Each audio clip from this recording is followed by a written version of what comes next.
So hello everyone, firstly I welcome you all to my channel Study with Bisu. तो आज के इस video lecture से हम लोग क्लास 12 के फाइन आर्ट्स के सिलेबस को स्टार्ट करेंगे जो कि 2025 के बोर्ड एग्जामिनेशन के लिए स्पेशली होगा। देखो पहले से मेरे चैनल पे ऑलरेडी वीडियोस हैं, वो मोर देन इनफ है, लेकिन वो थोड़े से पुराने हो गए थे तो मैंने सोचा कि क्यों ना इस बार मैं एक नया सीरीज स्टार्ट कर ही देता हूं। तो इसीलिए मैं ये सीरीज स्टार्ट कर रहा हूं। जो लोग पहले से देखे हैं उनको टेंशन लेने की कोई जरूरत नहीं है, ये सिलेबस वाला वीडियो देख लें और उसके बाद जो पहले से पढ़े हैं वो मोर देन इनफ है। और अगर वो चाहते हैं कि नहीं फिर से मुझे ये सारे नए लेक्चर देखते हैं तो इसका स्पीड थोड़ा सा बढ़ा देंगे और बस सुन लेंगे। उनको एक बार जो पहले से पढ़े हैं वो चीज याद आ जाएगा, और जो लोग नए हैं वो लोग तो इस नए वाले सीरीज को ही फॉलो कर सकते हैं। अब यहाँ पर वीडियोस को स्टार्ट करने से पहले, सिलेबस को देखने से पहले कुछ चीजें जो लोग फर्स्ट टाइम ये फाइन आर्ट्स पढ़ने जा रहे हैं, स्टार्ट करने जा रहे हैं इस वीडियो से, उनको मैं बता दूं। क्योंकि पहले से जो लोग देख लिए हैं उनको तो मैं सब पुराने वीडियोस में एक्सप्लेन कर दिया हूं। तो यहाँ पर पहले मैं ये फाइन आर्ट्स से चलो स्टार्ट करता हूँ। ये फाइन आर्ट्स, बहुत से लोग फाइन आर्ट्स पहली बार सुन रहे होंगे। इसके अंदर बहुत से लोग का एडमिट कार्ड पे, कुछ लोगों के एडमिट कार्ड पे होगा पेंटिंग, कुछ लोगों के एडमिट कार्ड पे होगा ग्राफिक्स, कुछ लोगों के स्कल्पचर और कुछ लोगों के कमर्शियल आर्ट। इस पे भी मैं आऊंगा। पहले मैं ये चीज क्लियर करता हूँ, आप लोग फाइन आर्ट्स अभी जान रहे हो तब भी आप लोग 7 दिन के अंदर पूरे सिलेबस को कंप्लीट कर सकते हो और 30 में 30 ला सकते हो। अब ये आप लोग बोलोगे ना भैया क्या बात कर दिया आप, कैसे, मतलब कहाँ से क्या कंटेंट होगा, कैसे होगा। तो देखो मैंने पिछले 3 साल से 3 सेशन के स्टूडेंट्स को पढ़ाया है। 30 आउट ऑफ 30 मैक्सिमम स्टूडेंट्स को आया है, और 28 से कम तो बहुत कम ऐसे स्टूडेंट्स होंगे जिसका 30 में 28 से कम आया होगा। आप लोग मेरे प्रीवियस ईयर के वीडियोस देख सकते हो। एक तो पार्टिकुलर मैंने वीडियो भी डाला है जिसमें सारे स्टूडेंट के मार्कशीट को अटैच किया है। आप लोग कमेंट सेक्शन देख सकते हो, या फिर सिंपली आप ये कर लो कि प्रीवियस ईयर का जितना भी क्वेश्चन है वो ले लो और मेरा नोट्स जो है उससे मिला लो। अगर एक भी क्वेश्चन बाहर से आया हो तो आप बोलना। तो ये चीज क्लियर हो गया। हाँ, अब फाइन आर्ट्स पे वापस आते हैं। देखो अब ये पेंटिंग, ग्राफिक्स, स्कल्पचर और कमर्शियल आर्ट का क्या मामला, इसको समझते हैं। देखो साइंस पे पहले हम लोग आते हैं। साइंस का एक कोर्स होता है, उसके अंदर डिफरेंट डिफरेंट सब्जेक्ट्स होते हैं, फिजिक्स, केमिस्ट्री, बायोलॉजी। तो कोई एक चूज कर लेता है और आगे उससे फर्दर उसमें डीप स्टडी करना स्टार्ट कर देता है। वैसे ही फाइन आर्ट्स है। फाइन आर्ट्स के भी डिफरेंट कोर्सेज हैं, पेंटिंग, ग्राफिक्स, स्कल्पचर और कमर्शियल आर्ट, या फिर उसको अप्लाइड आर्ट भी बोलते हैं। इनके अलग अलग कोड हैं, लेकिन यहाँ पर ध्यान देने वाली बात इसमें ये है ना कि इन चारों के अंदर सेम चैप्टर्स पढ़ने हैं आपको। इन चारों के अंदर सारे सेम सिलेबस है। मैं आगे आपको दिखाऊंगा सीबीएसई के सिलेबस में भी ये चीज लिखा है। बस अब ये क्यों ये लोग ऐसे नेमिंग कर दिए इसका आंसर तो उन लोगों के पास ही होगा, लेकिन चारों के अंदर सेम सिलेबस है। आगे मैं आपको एक्सप्लेन करूंगा। अब यहाँ पर कैसे आप लोग कंप्लीट करोगे, तो जैसे जैसे मैं वीडियो लाऊंगा उसको आप लोग को फॉलो करना है, ठीक है। अब ये जैसे मैंने सिलेबस, अभी इस वीडियो में आप लोग सिलेबस देखो, और मैं एक चीज आपको कहना चाहूंगा कि सिलेबस को पहले याद करो। मोस्टली चीजें जो है ना ये सिलेबस वाले वीडियो से ही आपके कवर हो जाएंगे, जैसे किस पेंटिंग के किस क्या कौन आर्टिस्ट है, ये सब चीज। तो ये इसको आप लोग सिलेबस को पहले 1-2 बार अच्छे से समझना। अब इसके बाद एक वीडियो आएगा आपका जिसमें सीबीएसई का मैं सैंपल पेपर का एनालिसिस करूंगा, वो आप लोग बाद में देखना। उसके बाद एक और वीडियो आएगा इंट्रोडक्शन एंड बेसिक। अब देखो सारे लोग जो हैं 11th में ये फाइन आर्ट्स नहीं पढ़े होते हैं, कुछ लोगों का इंटरेस्ट होता है, उसको हम लोग साइड करते हैं। जो लोग मेरे जैसे हैं, या फिर मैंने भी वही किया था, एग्जाम के टाइम पढ़ा था, क्योंकि ये 5th सब्जेक्ट होता है और मैं तो एग्जाम के 5-7 दिन पहले जाना कि फाइन आर्ट्स पेंटिंग हमको पढ़ना है। और यहाँ पर एक चीज और ये ध्यान रखना, मोस्टली स्टूडेंट्स का ये पेंटिंग ही होता है as a syllabus, as a 5th subject. उनके एडमिट कार्ड पे यही छपा हुआ होता है। कुछ भी हो आपको पढ़ना सेम ही चीज है चारों में। तो यहाँ पर उस पे आते हैं वापस हम लोग। तो ये फाइन आर्ट्स अब लोग सिर्फ आप लोग अभी जान रहे हो फाइन आर्ट्स, तब भी आप लोग कंप्लीट कर सकते हो, कोई दिक्कत नहीं होगा। 30 आउट ऑफ 30 आराम से आ जाएगा। तो पहले हम लोग इंट्रोडक्शन एंड बेसिक्स देखेंगे ये सिलेबस के बाद। उसके बाद आप लोग आगे चैप्टर्स को स्टार्ट करेगा। इंट्रोडक्शन एंड बेसिक्स बिल्कुल जरूरी है, क्योंकि कुछ कुछ टर्म जैसे मिनिएचर पेंटिंग क्या है उसके बारे में जानेंगे। जैसे चैप्टर का नाम आप लोग पढ़ोगे the Rajasthani school of miniature painting, भैया अब स्कूल का क्या मतलब है। तो ये सारा चीज जानना जरूरी है क्योंकि हम लोग चैप्टर पढ़ने जा रहे हैं। और यहाँ पर आपको मैं जो भी पढ़ाऊंगा ना वही मैंने यहाँ पर लिखा, वो एकदम सिंपल और इजी लैंग्वेज में होगा, एकदम बिल्कुल आसानी से समझ में आ जाएगा। आप लोग चाहो तो मेरा नोट्स भी खरीद सकते हो, नोट्स के ऊपर मैं वीडियो तुरंत ला दूंगा, वैसे प्रीवियस ईयर वीडियोस को देख के आप लोग प्रोसेस फॉलो कर सकते हो। ये नोट्स हो या फिर जो भी चीज मैं पढ़ाता हूँ एकदम complete NCERT text book based होता है, कहीं से भी कोई चीज रह नहीं जाता है, ठीक है। और ये जो सिलेबस मैं आपको दिखाने जो मतलब बताने जा रहा हूँ, ये सीबीएसई का ऑफिशियल सिलेबस है जो कि 2025 के बोर्ड एग्जामिनेशन के लिए इन्होंने रिलीज किया। तो चलिए इसी के साथ अब हम लोग का सारा चीज तो क्लियर हो गया होगा कि किस सीक्वेंस में हम लोग को पढ़ना है। नोट्स आप लोग जरूर से ले लीजिएगा। और चलिए इसी के साथ अब हम लोग अपना सिलेबस देखते हैं और उसके बाद ये वीडियो खत्म करते हैं। आप लोग सिलेबस वाले वीडियो को अच्छे से बार बार देखिएगा क्योंकि यही आप लोग का बेसिक्स का काम करेगा। ये आइडिया आपको होना चाहिए कि एक्चुअल आप क्या पढ़ने जा रहे हो, ठीक है। तो चलिए इसी के साथ हम लोग स्टार्ट करते हैं अपना वीडियो।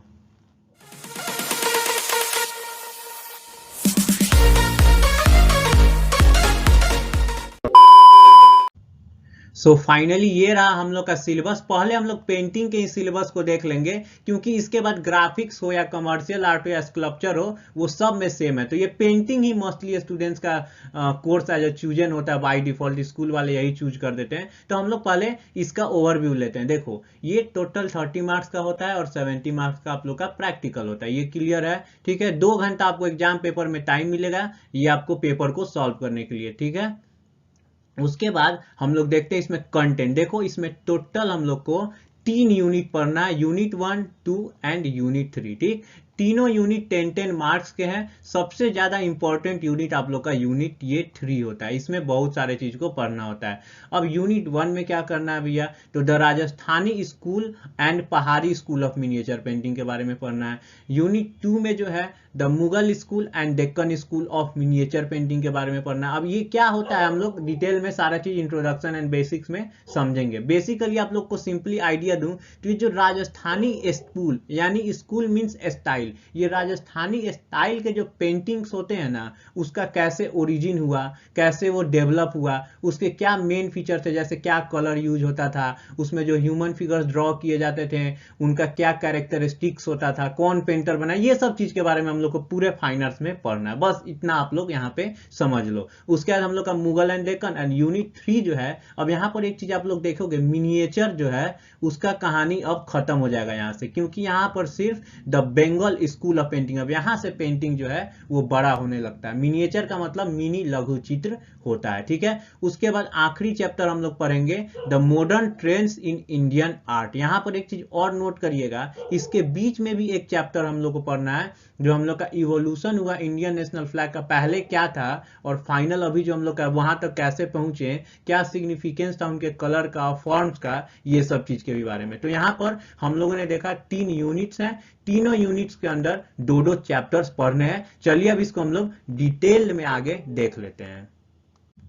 सो यूनिट 1 हम लोगों का the Rajasthani and Pahari school of miniature painting. इसका टाइम पीरियड का बात किया जाए, मतलब ये कब से कब तक ये सब टाइप का पेंटिंग हुआ करता था, तो 16th सेंचुरी से 19th सेंचुरी के बीच में ये सब पेंटिंग इस स्टाइल या फिर इस तरीका का पेंटिंग किया जाता था, ठीक है। तो इसमें हम लोग का पहला चैप्टर होगा वो होगा the Rajasthani school of miniature painting. इसके अंदर हम लोग को क्या क्या पढ़ना है, तो पहले हम लोग इसका ओरिजिन एंड डेवलपमेंट देखेंगे, कैसे ये ओरिजिनेट हुआ और फर्दर कैसे ये डेवलप हुआ। उसके बाद इसके सब स्कूल्स के बारे में पढ़ेंगे, लाइक मेवाड़, बूंदी, जोधपुर, बीकानेर, किशनगढ़ एंड जयपुर। देखो ये सब स्कूल क्या होता है हम लोग आगे समझेंगे, बस यहाँ पर जान लो कि इसके बारे में पढ़ना है। जब इंट्रोडक्शन एंड बेसिक्स में लाऊंगा उसमें इस चीज को अच्छे से समझा जाएगा। उसके बाद थर्ड इसका टॉपिक है मेन फीचर, जैसा कि मैंने पहले बताया इसके क्या क्या फीचर्स होते थे राजस्थानी स्कूल के पेंटिंग्स के, वो पढ़ेंगे। और कुछ राजस्थानी स्टाइल के जो पेंटिंग है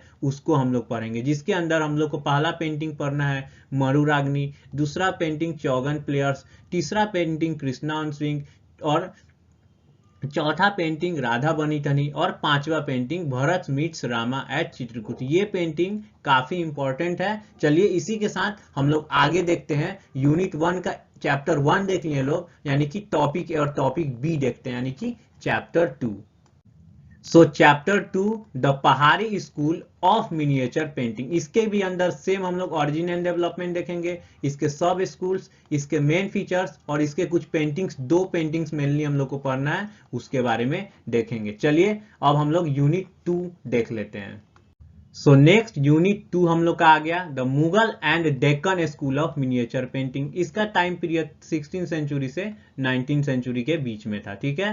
अब इसमें पहला चैप्टर या फिर टॉपिक ए जो है वो है हम लोग का the Mughal school of miniature painting. इसमें भी सेम हम लोग ऑरिजिन एंड डेवलपमेंट पहले वाले सीक्वेंस को फॉलो करो, बस इसमें सब स्कूल वाला सिस्टम खत्म हो जाएगा, ठीक है। उसके बाद इसका मेन फीचर डायरेक्ट हम लोग पढ़ेंगे और एप्रिसिएशन पढ़ेंगे। अब एप्रिसिएशन क्या होता है, उस पेंटिंग में क्या दिखाया गया है, बेसिकली क्या सब्जेक्ट मैटर पे बेस्ड था, वो सब चीज आता है इसमें, ठीक है। तो इसमें टोटल 4 पेंटिंग्स हैं, उसके एप्रिसिएशन को हम लोग को देखना है, ठीक है। चलिए इसी के साथ हम लोग आगे देखते हैं इसका चैप्टर 2 यानी कि the Deccan school of miniature painting.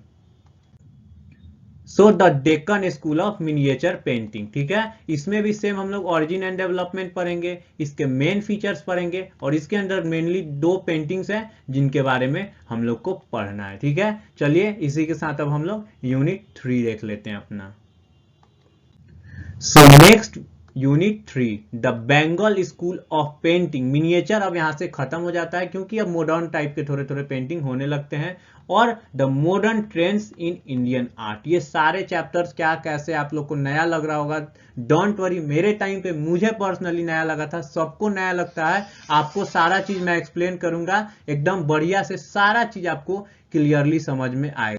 सो इसका टाइम पीरियड का बात किया जाए तो ये बिगिनिंग 20th सेंचुरी और मिड 20th सेंचुरी में, ठीक है। इसमें पहला जो चैप्टर है वो हम लोग को पढ़ना है the Bengal school of painting. इसमें भी सेम सीक्वेंस फॉलो होगा, द ऑरिजिन एंड डेवलपमेंट, उसके बाद इसके मेन फीचर्स और कुछ पेंटिंग्स हैं उसके बारे में। लेकिन इससे पहले इसमें हम लोग एक और चैप्टर पढ़ेंगे, वो है नेशनल फ्लैग जो हम लोग का इंडिया का, और उसका क्या सिंबॉलिक सिग्निफिकेंस है उसके बारे में। ये चैप्टर काफी इंपॉर्टेंट है, इससे समझ लो 3 मार्क्स का तो क्वेश्चन डायरेक्ट आपका आ जाता है एग्जाम में। उसके बाद इसमें आखिरी और तीसरा मतलब कि चौथा टॉपिक जो है वो हम लोग देखते हैं द कंट्रीब्यूशन है जो इंडियन आर्टिस्ट का नेशनल फ्रीडम मूवमेंट में, उसको देखेंगे। मतलब कुछ ये लोग जो है कुछ पेंटिंग्स बनाए थे जो है जो कि मतलब इंडिया के कुछ चीज को दिखाता था, जो कि कंट्रीब्यूट किया था जो फ्रीडम के लिए फाइट चल रहा था उसमें, ठीक है। तो चलिए इसी के साथ हम लोग इसका आखिरी पार्ट देख लेते हैं यानी कि चैप्टर 2।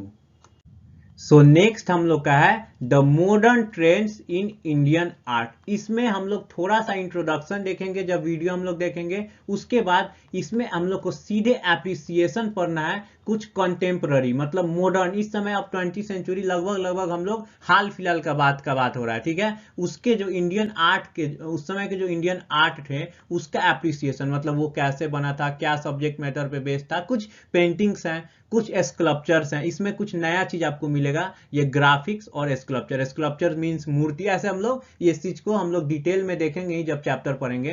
तो इसमें हम लोग को टोटल 4 पेंटिंग्स जो हैं उनके बारे में पढ़ना है, ठीक है। उसके बाद कुछ 4 जो है आपके ग्राफिक प्रिंट्स हैं उनके बारे में पढ़ना है, और जो है टोटल 4 जो है स्कल्पचर्स हैं, मूर्तियां हैं, उसके बारे में पढ़ना है, ठीक है। ये किस सब्जेक्ट मैटर पे बेस्ड है, कैसे बने थे, क्या ये सब चीज हम लोग इसमें पढ़ेंगे। तो इसी के साथ अब हम लोग का पेंटिंग का जो है सिलेबस हम लोग पूरा डिटेल में जान लिए। अब आगे मैं आपको स्लाइड पे ले चलता हूं जिससे आपको और अच्छे से क्लियरली समझ में आ जाएगा। तो ये हम लोग का पेंटिंग का तो हम लोगों ने डिटेल में सिलेबस देख लिया। अब देखो हम लोग देखेंगे ग्राफिक्स का जिसका कोड है 050। इसमें भी सेम 2 आवर्स टाइम मिलता है, 30 मार्क्स का होता है। यूनिट की बात की जाए, अब यहाँ पर देखना एक चीज समझना, मैं अच्छे से आपको समझाता हूँ। इसके अंदर टोटल 3 यूनिट्स है, 1 2 3। थर्ड यूनिट से हम लोग इसमें नीचे से स्टार्ट करते हैं, Bengal school of painting and modern trends in Indian art, ये सेम है। The Mughal school and Deccan school of miniature painting, ये भी सेम है पेंटिंग के जैसा। और the Rajasthani school and Pahari school of miniature painting, ये भी सेम है एकदम। अब इसमें नया क्या आ गया, नया ये आ गया 6 limbs of Indian painting and fundamental principle of visual art. यहाँ पर देखो ये सीबीएसई वाले यहाँ ब्लैंक कर दिए हैं।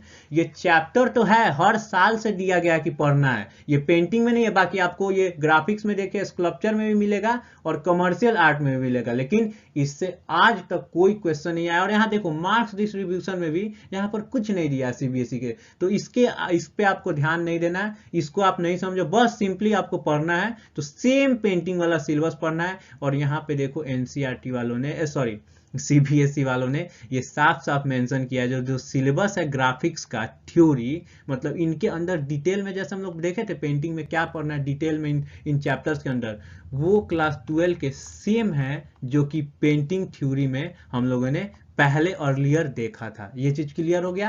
तो सारे के सिलेबस सेम है, ये एक चैप्टर है, इसको आप भूल जाओ कि ऐसा कुछ है। चलिए ये ग्राफिक्स का भी हम लोगों ने देख लिया। अब हम लोग स्कल्पचर देखते हैं, उसके बाद कमर्शियल आर्ट। सो नेक्स्ट हम लोग का है स्कल्पचर, जिसका की कोड 051 है, सेम 30 मार्क्स, सेम आपको यूनिट डिस्ट्रीब्यूशन भी 1 2 3 सेम पहले वाले जैसा सिलेबस है। और यहाँ पर सीबीएसई मेंशन भी करता है कि जो कि पेंटिंग में हम लोगों ने पहले सिलेबस देखा अर्लियर, वही सेम चीज इसमें पढ़ना है। एक ये जो चैप्टर है इसको आप लोग ध्यान मत दो। इसी के साथ ये भी सिलेबस हम लोग एक्सप्लेन कर लिए। चलिए लास्ट हम लोग जो है सिलेबस देखते हैं अपना कमर्शियल आर्ट या फिर अप्लाइड आर्ट का। सो ये रहा हम लोग का अप्लाइड आर्ट या कमर्शियल आर्ट, सेम 30 मार्क्स का होगा, 2 घंटा टाइम मिलेगा। सेम उसमें भी वही बात है जो कि सीबीएसई ने मेंशन किया। पेंटिंग में जो हम लोगों ने थ्योरी में देखा वही सेम चीज जो है हम लोग को इसमें भी पढ़ना है। सेम इसमें भी यूनिट 1 2 ये 2 और 3 है, तीनों में सब चैप्टर सेम है, सेम मार्क्स